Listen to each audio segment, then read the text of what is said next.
If you're here for the books, you came to the right place. I'm Valerie Geary, and today I needed a quick video, something that was easy to script and record and edit, and I was trying to come up with something, and then I remembered that I had just gotten back from the library with a huge stack of books, and who doesn't love a good library book haul? Let's get right into it. Let me show you the books that I brought home. Of course, with library books, we have this glossy plastic cover.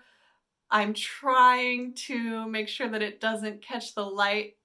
This is A Deadly Fortune by Stacey Murphy. I saw Stacey speak recently at a virtual event. She was with two other authors and they were discussing mystery novels and writing. And when she described this book, she spoke about the Gilded Age and spiritualism and ghosts and talking to the dead. So obviously, I needed to check this book out immediately. After doing some further research on the book, I learned that the main character suffers a head injury and is imprisoned in an insane asylum on Blackwell's Island. So she's trying to find a way to get free from this place. And she forms a relationship with a doctor there who is looking for his missing daughter and thinks that he can use the main character's spiritualistic gifts to maybe communicate with her. So, you know, this just sounds like something I'm really going to love. I wish you could see this cover in person without this kind of plastic shiny light thing here. This cover is so amazing. This is In the Quick by Kate Hope Day. I read Kate Hope's first book, If Then, which was a trippy little literary novel about people who were experiencing visions and they saw themselves in like parallel universes, kind of what their lives could have been or what they were leading up to, and I really enjoyed that one. So when Kate revealed this cover on Instagram, I knew from the very moment I saw this cover that I had to read this book.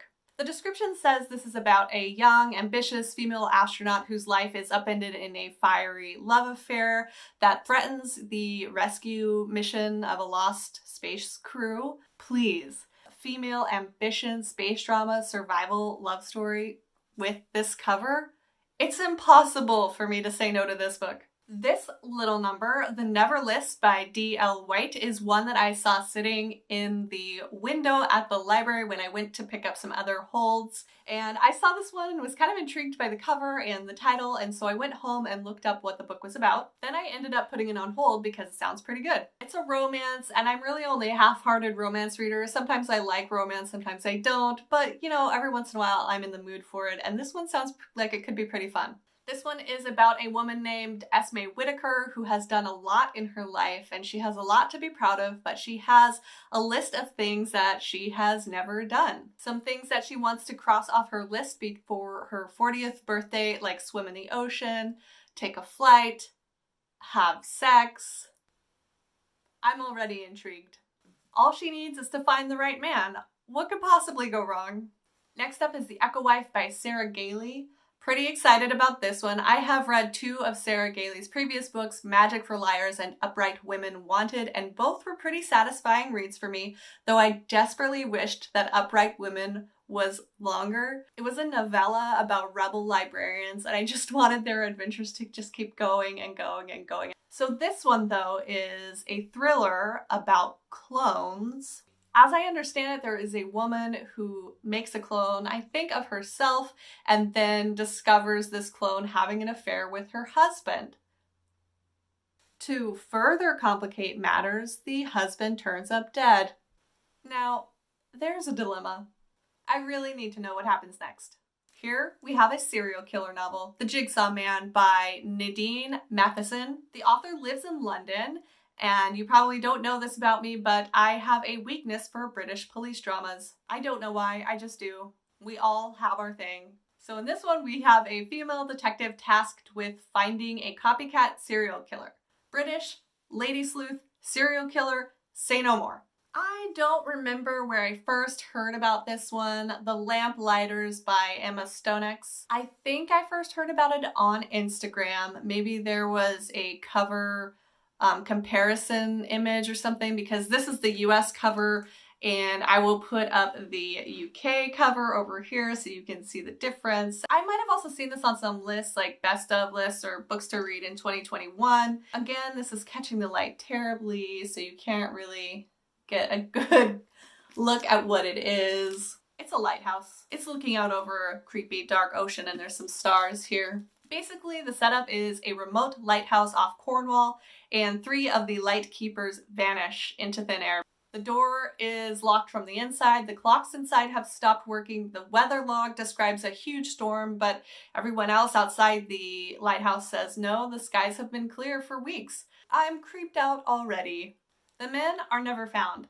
Skip forward a few years and the women they left behind are struggling to move on. And then a writer kind of approaches them wanting to tell their story and find out the truth about what happened to the men. This sounds creepy and I can't wait. The next 2 books are actually ebooks, which still count as books. The first one is Tangled Up in Blue by Rosa Brooks. Rosa Brooks is a journalist and a law professor, and in 2015 she decides she wants to get an inside look into the American policing system, and so she signs up to become a sworn reserve police officer with the DC Metro Police. This is a setup that should be pretty interesting. So this is when she signs up, it's 2015, right before the Trump election. There is police violence in the news. The Black Lives Matter movement is gaining momentum, and the racial disparities in our American criminal justice system are being called out.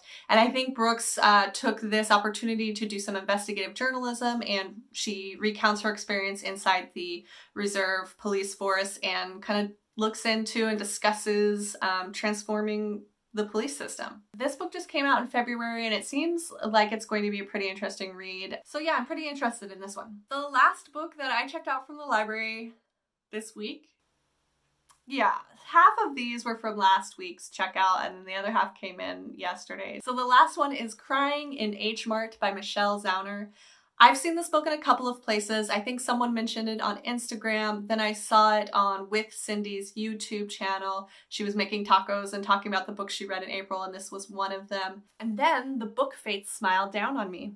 And the Multnomah County Library made the ebook available to anyone and everyone who wants to download it. I didn't have to wait. I just clicked borrow and the book was available on my Kindle. I love it when they do that. Honestly, I'm a little hesitant about this one because it's about a young woman who loses her mother to pancreatic cancer and kind of her grief journey and her journey to reclaim her gifts of taste, language, and history. I lost my mother when I was young, not to cancer, but that grief process is difficult, and sometimes I enjoy books about mother death and other times I want to avoid it. But I'm feeling okay right now. And I also like the idea that the author is Korean American. She grew up in small town USA, specifically Eugene, Oregon. I grew up about 40 miles north of Eugene, so it feels like the kind of memoir that I might really enjoy. I just need to make sure that I keep a box of tissues next to me for the parts where she talks about her mother. So that's my latest library haul, 6 fiction books and 2 nonfiction books, and probably more than I'll be able to read,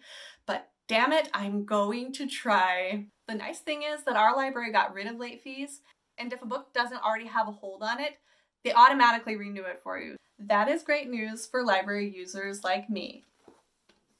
I'll try to get through as much of these as I can in the next 3 weeks, but if I need a little extra time, I might go ahead and take it. Let's wrap this up and get back to reading. Tell me, book friends, which one of these should I read first?